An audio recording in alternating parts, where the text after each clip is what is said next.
Well, I think insight is important, but insight never changes behavior.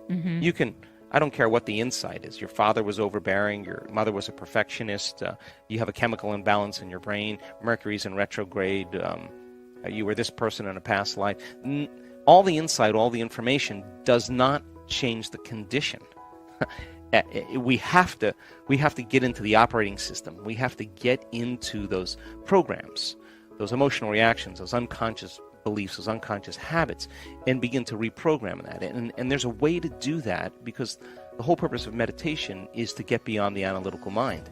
And what separates the conscious mind from the subconscious mind is the analytical mind. And the only way you're going to know how to do that is to learn how to regulate your brainwaves and begin to slow them down. So as you begin to slow down your brainwaves, you get beyond your analytical mind, and you're entering that operating system where all those programs exist. And 95% of who we are by the time we're 35 years old, it's a set of memorized behaviors, unconscious emotional reactions, unconscious beliefs, perceptions, hardwired attitudes that function automatically like a computer program. That means that 95% of the time people are unconscious to how they're being, right? And so becoming conscious of that, overcoming, even if you just say every day I'm going to overcome my fear. Every day I'm going to overcome my depression. Every day I'm going to feel better than yesterday. That act of doing that you're informing the system. You're putting new information into your body that's causing your body maybe slowly every day to begin to change. And of course, some days are easier than others, but I have so much hope in that, because I think that's innate in us. I think that's what we naturally know what to do when we're challenged to that measure. There are two very important windows that open up that allow your body and your brain to be more suggestible to information. And that is when you wake up in the morning, your brain waves go from very slow delta to theta to alpha to beta. And when you go to bed at night, you go from beta to alpha, theta to delta. So you slide up the scale when you wake up, and you slide down the scale when you go to bed at night. And most people, when they go to bed at night, they just go from beta, boom, right down the delta. They fall very quickly. But you can teach people then how to just sit and slow everything down and begin to visualize, begin to affirm, begin to change their thoughts, to begin to work with their body. When they wake up in the morning, when they go to bed at night. And it seems, according to our research, that those changes can last for hours. A person feels better. They don't feel as stressed. They don't feel as imbalanced. They don't feel as incoherent. They're not worrying as much. They're not obsessing as much. They're not over-focused about something as much. Those are beautiful windows when we wake up in the morning and when we go to bed at night. Well, thoughts are the vocabulary of the brain, and feelings are the vocabulary of our body, and how we think and how we feel creates a state of being. So what do most people do when they wake up in the morning? Your brain is a record of the past. It's an artifact, a memory bank of everything you've learned and experienced to this moment. So people wake up in the morning and they start thinking about their problems. And those problems are memories in the brain that are connected to certain people and certain things at certain times and places. So they wake up in the morning and they start thinking in the past. Now, the moment they start having those thoughts, every one of those experiences has an emotion associated with it. So when they start thinking about their problems, or the problems of the world, or the problems of their body, or whatever it is, problems at work, they all of a sudden start to feel the correlated emotion. So now their body's in the past. So now people then get caught up in an emotion. They reaffirm their identity. They could wake up in the morning and feel nothing at all. And then all of a sudden they say, well, wait a second, I got to get back to myself. So they start thinking about their problems, and here come the emotions, and they say, oh, now I feel like me again. So those emotions then begin to influence our thoughts. Like if you feel like a failure, you're going to think you're a failure. And when you think you're a failure, you're going to feel like a failure. And when you feel like a failure, you're going to think more thoughts equal to being a failure. And the cycle of thinking and feeling and feeling and thinking causes you to say, I am a failure. And well, you become one. That's your state of being. And the repetition of that process of thinking and feeling and feeling and thinking conditions the body to become the mind of that emotion. Now the emotion is stored in the body. Now the body's literally in the past. And the body, as the unconscious mind, doesn't know the difference between the actual experience that's creating the emotion and the emotion that you're creating by thought alone. Your body's believing it's in the same experience 24 hours a day, 7 days a week, 365 days a year. Body is still living in that past experience. So then getting people out of the past is the work. So then they wake up in the morning after they reaffirm who they are and they can't think greater than how they feel. They're in the familiar past. So if you're in the familiar past, you're going to do the things that reaffirm the emotions of your predictable future. So you wake up in the morning, you check your WhatsApp, you check your text, you check your Twitter, you tweet, you check your Facebook, you check your email, you check the news, you check your other email. Now you are really connected to everything that's known in your life. And then you run through a series of routine behaviors. You move around your house the same way you always do. You do all the same things. You go to the same grocery store. You buy the same food. You shop the same way. You do all these, you watch the same TV shows, and people do this and for 10, 20, 30 years. Now, their body's on autopilot, and their body's dragging them into a predictable future based on what they did in the past. We could actually take their yesterday and lift it up and set it on their tomorrow, which means then they've lost their free will. So now the familiar past and the predictable future is called the known. There's only one place that you have to train a person to be so that they're not in the known, they're in the unknown, and that's called the present moment. So people get very happy being unhappy because they would rather cling to their unhappiness than take a chance in possibilities. So stepping into that river and beginning to make a new choice and understanding that uncertainty, that unpredictability is the unknown. Now you're in that river of change, and it is the neurological, the biological, the chemical, hormonal, genetic death of the old self. And people say to me, well, if there's uncertainty, I can't predict my future. And I always say the same thing. The best way to predict your future is to create it, not in the known, right there. That uncertainty, you can learn now how to regulate your state instead of living in fear because, well, the idea that things are going to get worse, the idea that you can't predict, or the idea of being uncertain or can't control something actually sets off the stress response.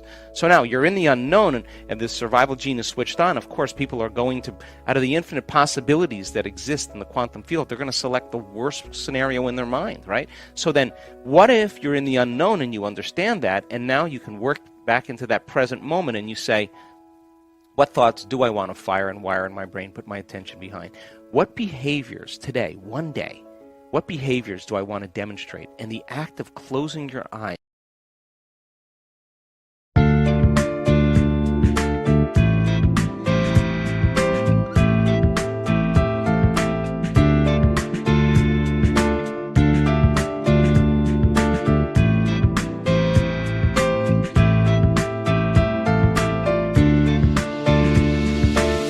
You have changed my life with your words and motivation.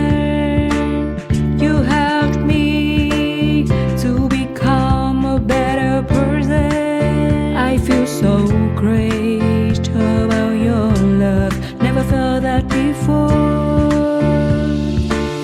You have changed my life with your words and motivation.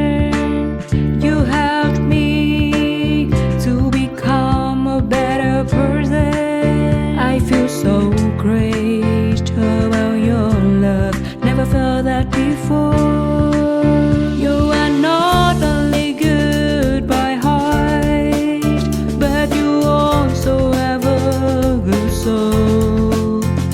I'm lucky to find someone as wonderful as you are. I am so thankful to you for coming in my life and making it so nice.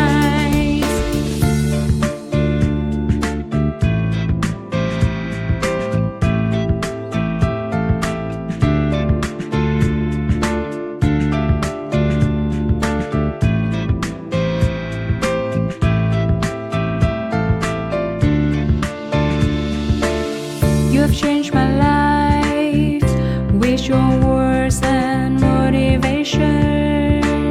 You helped me to become a better person. I feel so great about your love. Never felt that before. You have changed my life with your words and motivation. You helped me to become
and mentally rehearsing who you're going to be when you open your eyes begins to install the neurological hardware in your brain to look like you've already done it. Now the brain is no longer a record of the past.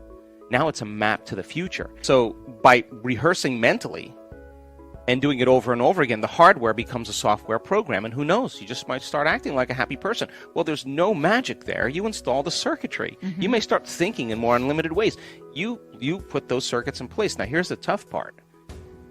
And can you teach your body emotionally what that future is going to feel like before it's made manifest? That means you can't wait for your healing to feel gratitude and wholeness. You can't wait for your wealth to feel worthy and abundant. You can't wait for your new lover to feel love. That's the old model of reality of cause and effect. Waiting for something outside of us to take away our emptiness and pain that we feel inside of us. That's Newtonian cause and effect. The quantum model of reality is about causing an effect. That means the moment you start feeling worthy and abundant, you're generating wealth. The moment you're in love with yourself and you're in love with life, you create an equal. Well, the moment you start feeling gratitude and wholeness, your healing actually starts to begin. So then the word meditation literally means to become familiar with. That's what that word means. So the biological model is, well, you got to become familiar with your unconscious thoughts. You got to become aware of your unconscious habits and behaviors. You got to become so familiar with your emotional state, saying, oh my God, I've been feeling guilt for the last 10 years. I didn't know it was guilt. It just felt like me. Wow, what a great video. I hope you enjoyed this amazing interview with Dr. Joe Dispenza. We are continuing with our daily practice of completing the inspiring quotes. You need to complete the quote, and if you can do it first and give us the right answer, you're the daily winner. In the previous video, we were looking for 2 words of Joe Dispenza's quote. The quote goes like this: "We cannot create a new future by holding on to the emotions of..." The correct answer is the past. So we can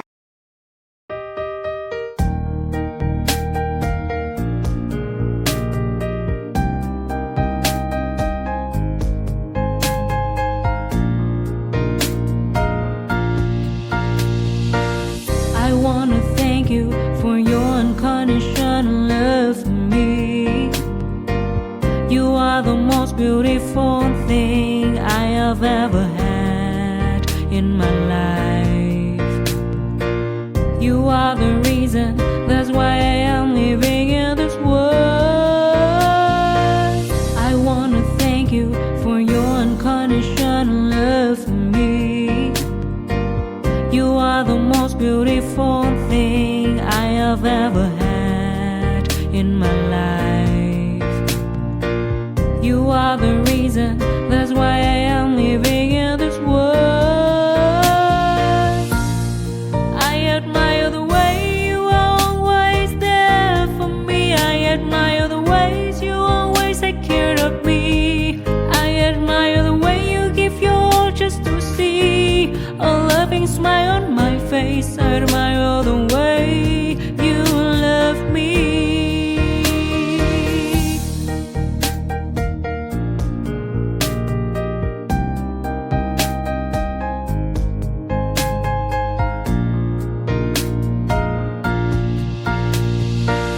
I wanna thank you for your unconditional love for me.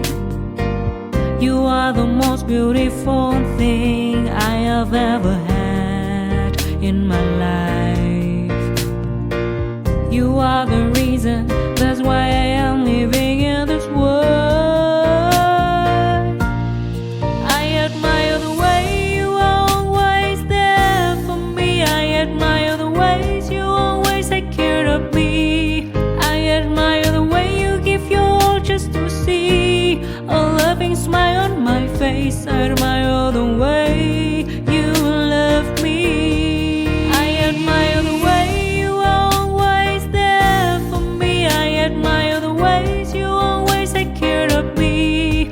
I admire the way you give your all just to see a loving smile on my face. I admire the way you love me.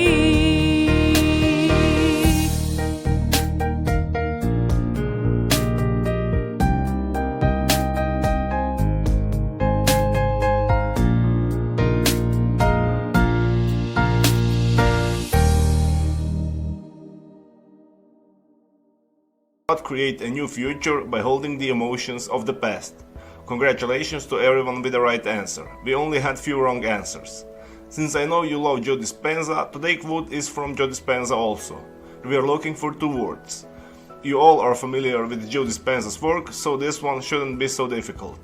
So the quote goes like this: meditation opens the door between the conscious and... Write your answers in the comments below the video and tell me if you love this video and our new way of ending the videos. If you're not sure what the right answer is, try and guess. The first one with the correct answer is the winner.